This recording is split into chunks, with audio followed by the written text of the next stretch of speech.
झारखंड के गोड्डा से बीजेपी सांसद डॉक्टर निशिकांत दुबे ने संताल परगना में बांग्लादेशी घुसपैठ के लिए कांग्रेस के साथ राज्य की हेमंत सरकार को जिम्मेदार ठहराया है। बीजेपी सांसद डॉक्टर निशिकांत दुबे ने कहा कि संताल परगना में आदिवासियों का मतांतर हो रहा है। आदिवासियों की लगातार जनसंख्या घट रही है।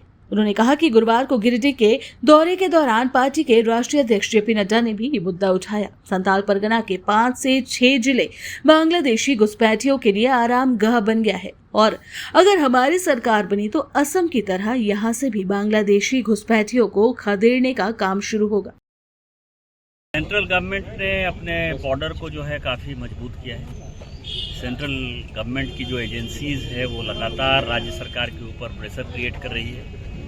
कई एक जगह आपने देखा होगा कि एनआईए की ताबड़तोड़ छापेमारी हो रही है, जो बांग्लादेशी घुसपैठियों के सरगना हैं या डिजिटल इकोनॉमी को जो ख़त्म कर रहे हैं। कल भी आपने देखा सारठ में जो है 2 बांग्लादेशी कनेक्शन के लोग आए जो कि साइबर क्राइम के हेड थे।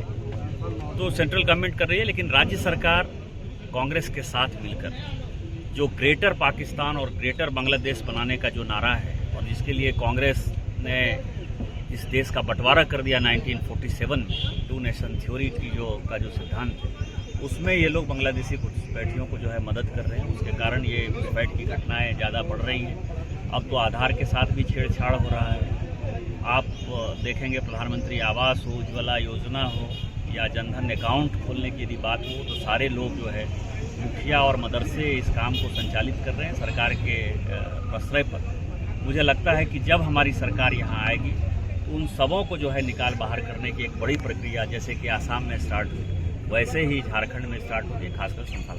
पाकुड़ है, साहबगंज है, गोड्डा है, जामताड़ा है और कुछ हद तक आप समझ सकते हैं कि दुमका है, क्योंकि आदिवासी का मतांतरण हो रहा है, आदिवासी पॉपुलेशन घट रहा है। कल आपने देखा होगा कि माननीय राष्ट्रीय अध्यक्ष जी जिनका कार्यक्रम बगल में गिरिडीह में हुआ, उन्होंने भी अपनी ये आशंका जाहिर की और उनके पास तो इन्फॉर्मेशन होंगे क्योंकि उन्हीं की पार्टी की सरकार है, हमारे राष्ट्रीय अध्यक्ष है, कि आदिवासियों की संख्या घट रही है, आदिवासी महिलाओं को प्रताड़ित किया जा रहा है और बांग्लादेशी घुसपैठियों ने जो है यहाँ एक बड़ा प्रश्रय या आरामगाह बना लिया है। तो जब माननीय राष्ट्रीय अध्यक्ष का ये व्यूज़ है तो उसी व्यूज़ से आप समझ सकते हैं कि ये जो 5-6 जिले ज़्यादा प्रभावित जिले हैं उनके ऊपर निश्चित तौर पर आज नहीं कल कार्रवाई होगी। सांसद ने कहा कि बांग्लादेशी घुसपैठ पर नकेल कसने के लिए केंद्र सरकार ने सीमावर्ती क्षेत्रों को काफी मजबूती के साथ सुरक्षा बढ़ाई है। केंद्र सरकार की एजेंसी लगातार राज्य सरकार के ऊपर दबाव बना रही है। कई जगह पर एनआईए की ताबड़तोड़ छापेमारी भी हो रही है। कहा कि बांग्लादेशी घुसपैठिए डिजिटल इकोनॉमी को खत्म करते जा रहे हैं। कांग्रेस ने 2 नेशन थ्योरी के आधार पर 1947 में देश का बंटवारा कर दिया और आज ग्रेटर पाकिस्तान और ग्रेटर बांग्लादेश बनने का जो नारा है उसमें कांग्रेस के साथ मिलकर हेमंत सरकार बांग्लादेशी घुसपैठ को बढ़ावा देने में मदद कर रही है। चुनाव के समय का था 2019 में मैं माननीय विधायक जी के गांव में चुनाव प्रचार करने के लिए गया था।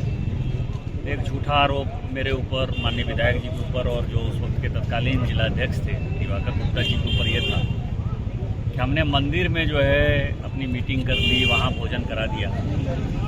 फैक्ट ये था कि हम लोगों ने काम नहीं किया था। हम बार बार इन चीज़ों को माननीय न्यायालय को बताते रहे।